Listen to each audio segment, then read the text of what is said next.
முன்னாள் அமைச்சர் திரு ஜெயக்குமார் அவர்கள் இணைப்பில் இருக்காங்க. சார் வணக்கம். இணைப்பில் வந்த மிக்க மிக்க நன்றி. நீங்க எப்படி சார் பாக்குறீங்க இந்த பட்ஜெட்டை? நம்முடைய கழக பொதுச் செயலாளர் தெளிவாகவே காலையில பட்ஜெட் குறித்து குறிப்பிட்டிருக்கிறாரு.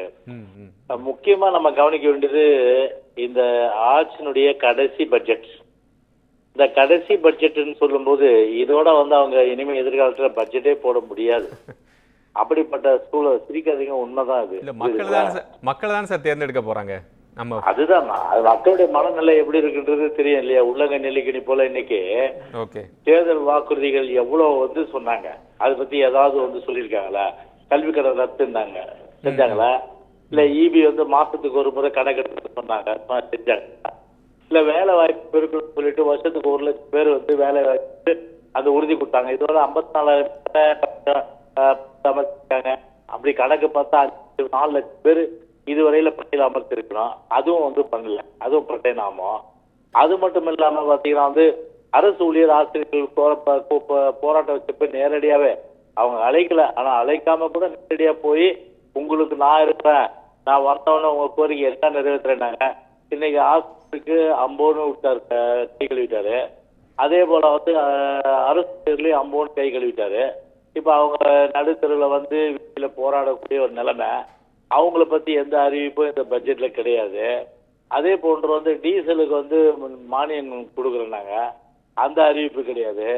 கேஸுக்கு மானியம் 100 ரூபாய் கொடுக்குறேன்னாங்க, அந்த அறிவிப்பு கிடையாது. இப்படி நான் அடிக்கினே போலாம். எவ்வளவு தேர்தல் வாக்குறுதிகள் பாத்தீங்கன்னா அதெல்லாம் இந்த கடைசி பட்ஜெட்லயாவது சொல்லியிருக்கணும். மக்களுடைய எதிர்பார்ப்பு என்ன, தேர்தல் வாக்குறுதி சொன்னீங்க, அது இந்த கடைசி பட்ஜெட்லயாவது அறிவிச்சிருக்கலாம். அது முழுமையா அறிவிக்கப்படாதது மக்களுக்கு ஏமாற்றம் தருகின்ற ஒரு பட்ஜெட் தான். பொதுவாக அர்த்தமாக வரைக்கும். அதே போல இன்னொரு விஷயம் என்னன்னா, எங்களுடைய திட்டங்களுக்கு லேபிள் ஒட்டி அது இவங்க திட்டம் போல ஒரு மோசடி பண்ற வேலையும் தான் இன்னைக்கு நடக்குது. கடனை மட்டும் வாங்கி அதன் மூலம் பாத்தீங்கன்னா இன்னைக்கு கஜானா நிரப்புற வேலை தானே ஒழிய அரசுடைய வருவாய் வருவாய் இது இருக்கு. எல்லாம் சொத்து வரியில இருந்து, வீட்டு வரியில இருந்து, மின்சார கட்டணத்தில இருந்து, அதே போன்று பத்திரப்பதிவுத்துறை எல்லா கட்டணத்தையும் ஏற்றிட்டு அதன் மூலம் மக்களுக்கு 1,10,000 கோடி ரூபாய் மேல வரி வருவாய் கிடைச்சிருக்க சூழ்நிலையில இன்னைக்கு கடனும் வாங்க 4 லட்சம் கோடி ரூபாய் இந்த ஆட்சியில 4 வருஷம் வாங்கிருக்காங்க. சுதந்திரம் பெற்று நாம 75 வருஷத்துல 5,15,000 வாங்கணும். ஆனா இந்த ஆட்சியில 4 வருஷத்துல 4,12,000 ரூபாய் அந்த கடன் வாங்கியிருக்காங்கன்னா எப்படிப்பட்ட ஒரு ஊதாரித்தனமான ஒரு பிற்போக்கான மக்கள் விரோத ஒரு மக்கள் தலையில கடன் சுமத்தி அரசு கருவூலத்தை நிரப்புவதற்கு பதிலாக ஒரு தனி மனிதர்கள், அதுவும் குறிப்பாக ஆளு வர்க்கத்தினுடைய அந்த கருவூலத்தில் நிரப்பப்படுவதுதான் இந்த அரசுடைய சாதனை.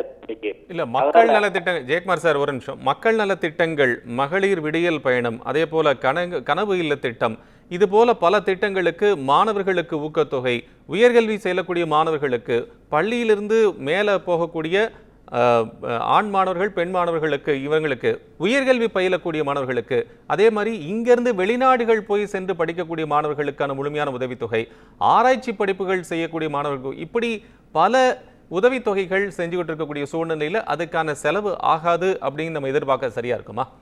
இல்லைங்க, இப்போ நீங்க என்ன இன்னோவேட்டிவ் ஸ்கீம் அது? நாங்க தொட்டில், அதாவது பிறப்பிலிருந்து இறப்பு வரை ஒவ்வொரு மகளிர் குழந்தைக்கும் எல்லா திட்டமும் கொடுத்தாங்க. ஆமா, மகளிருக்கு பிரத்யேகமான திட்டங்கள். அதே போன்று பார்த்தீங்கன்னா எவ்வளவு திட்டங்கள் நம்ம சொல்லப்பட அவங்க அதிகாரத்துல வர்றதுக்காக 50% இடஒதுக்கீட்டை உள்ளாட்சியில கொடுத்து பெருமைப்படுத்தது இந்திய அம்மாவுடைய அரசு.